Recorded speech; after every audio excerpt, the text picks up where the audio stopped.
Praise the lord, హల్లెలూయా. అందరూ బాగున్నారా? ద్రాక్షవల్లి స్వరం వాక్య ధ్యానాలు వింటున్న మీ అందరికీ దేవుని నామంలో శుభాలు తెలియజేస్తున్నాను. రండి, నేటి వాక్య ధ్యానాంశాన్ని మనం ధ్యానం చేసుకుందాం. పేతురు రాసిన మొదటి పత్రిక 1వ అధ్యాయం 24వ వచనం నేను చదువుతున్నాను. వీలైతే బైబిల్ తెరిచి గమనించండి. సర్వ శరీరులు గడ్డిని పోలిన వారు, వారి అందమంతయు గడ్డి పువ్వు వలె ఉన్నది. గడ్డి ఎండును, దాని పువ్వును రాలును, అయితే ప్రభు వాక్యం ఎల్లప్పుడును నిలుచును. Praise the lord. యేసయ్య నామానికి మహిమ కలుగును గాక. సర్వ శరీరులు గడ్డిని పోలి ఉన్నారు, వారి అందమంతయు పువ్వు వలె వాడిపోవును.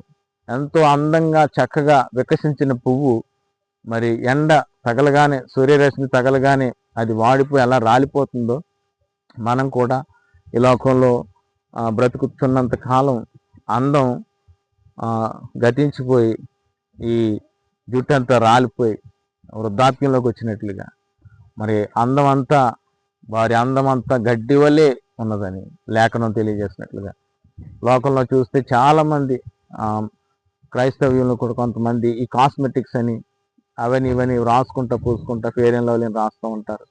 గడ్డి ఎండును, దాని పువ్వు వాడిపోవును. అయితే ప్రభు వాక్యం నిత్యము నిలుస్తుందండి. మన జీవితాన్ని, ఆత్మీయ సౌందర్యాన్ని, అంతరంగపు సౌందర్యాన్ని ధరించుకుని ఆత్మీయంగా జీవించాలని బైబిల్, యేసయ్య తెలియజేస్తున్నారు. అంతరంగపు సౌందర్యాన్ని దేవుడు కోరుతున్నాడండి.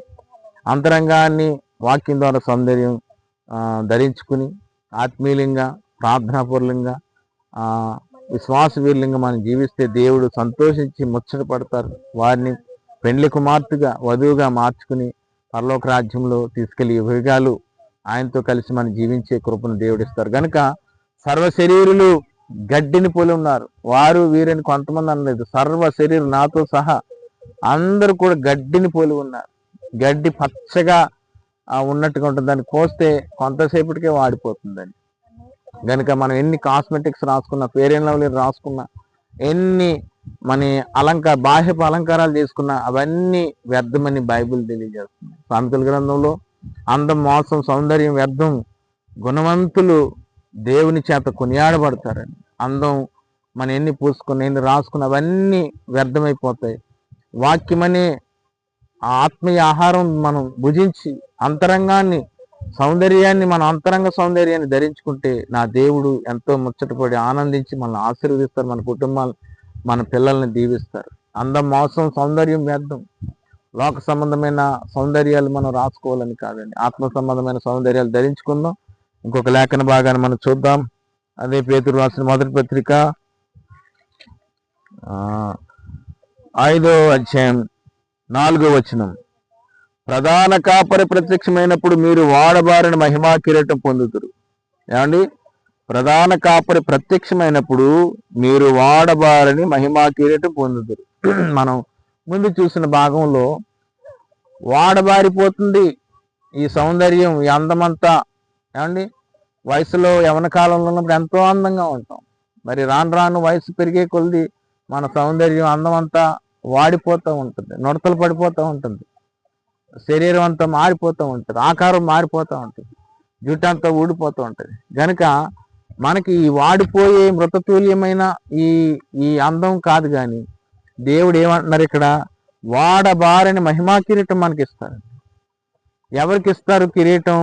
జయించిన వారికి. యుద్ధంలో, పరుగు పందెంలో ఓపికతో పరుగెత్తి జయించిన వారు, లోకాన్ని జయించి, సాతాన్ని జయించి, పాపాన్ని జయించి, ఈ శరీరాన్ని జయించిన వారు ఎవరైతే ఉన్నారో, ఆత్మీయులు, పరిశుద్ధులు, నీతిమంతులు, భక్తిపరులు, ప్రార్థన ద్వారా ఈ లోకాన్నంతా జయించిన విజయం మన విశ్వాసం అని ఎవరైతే విశ్వాసవీరులుగా లోకాన్ని జయిస్తారో వారికి వాడబారని మహిమా కిరీటం ఇస్తానని నా దేవుడు వాగ్దానం చేశాడు. జయించిన వారికి కిరీటం అండి, జయ జీవితం లేని వారికి కిరీటం ఉండదు. కనుక దేవుని ఆత్మాభిషేకాన్ని పొందుకుని అనుదినం ప్రార్థనాపూర్ణులుగా ఉండి వాక్యాన్ని ధ్యానించి ఈ లోకంలో మనం జయించి, లోకంతో రాజీ పడిపోయి లోక ప్రవాహంలో కొట్టుకెళ్ళిపోయే వాళ్ళంగా కాకుండా దేవుని ప్రత్యక్షతను పొంది లోకాన్ని, సాతానుగాన్ని జయించి మనం దేవుడిచ్చే వాడబారని మహిమా కిరీటం, అది వాడిపోదండి. ఎప్పుడు ఆ కిరీటం మనకు మహిమను తీసుకొస్తుంది. కనుక ఈ లోకములో ఈ శరీరాలు, ఈ అందాలు, ఈ సౌందర్యాల కోసం అవి ఇవి పూసుకుని మోసపోకుండా అంతరంగాన్ని మనం అలంకరించుకుందాం. దేవునికి ఇష్టమైన భక్తి చేద్దాం. వాడబారని మహిమా కిరీటం దేవుడు నాకు మనందరికీ ధరింపజేసి గొప్ప జయాన్నిచ్చి నిత్య మహిమలో ఇహలోకంలో పరలోకములో ఆనందింపజేసి ఆశీర్వదించును గాక. ఆమేన్. ప్రార్థన. పరిశుద్ధుడైన తండ్రి, ప్రేమ స్వరూపి, మీ లేఖనం తెలియజేసినట్లుగా అందం మోసం సౌందర్యం వ్యర్థం, గుణవంతమైన భక్తి మీరు కొనియాడేదిగా ఉంటుందని లేఖనం తెలియజేసినట్లుగా ఆయన సర్వ శరీరులు గడ్డిని పోలి ఉన్నారు. వారు అందమంతయు పువ్వు వలె వాడిపోవునని, వాడిపోయే ఈ సౌందర్యం కోసం ప్రాకులాడకుండా వాడబారని మహిమా కిరీటం కొరకు ప్రభువా ప్రాకులాడే వారంగా, మేల్కొనే వారంగా, జీవితాన్ని జీవించే వారంగా మీరు ధరింపజేసి ప్రధాన కాపరిగా మీరు ప్రత్యక్షమై నాయన ఆ కిరీటాన్ని మాకు ధరింపజేసేటప్పుడు గొప్ప మహిమ ఆనందం మేము పొందేటట్లుగా ఆ జీవితాన్ని మాకు అందరికీ బిడ్డలందరికీ దయచేసి మహిమ పొందమని నాయన ఈ వాక్య ధ్యానాలు వింటున్న వారందరికీ జయాన్ని ఇచ్చి మహిమ కిరీటం ఇమ్మని యేసుక్రీస్తు అతి పరిశుద్ధ నామములో అడుగుచున్నాము తండ్రి. Amen. Thank you. God bless you. Amen.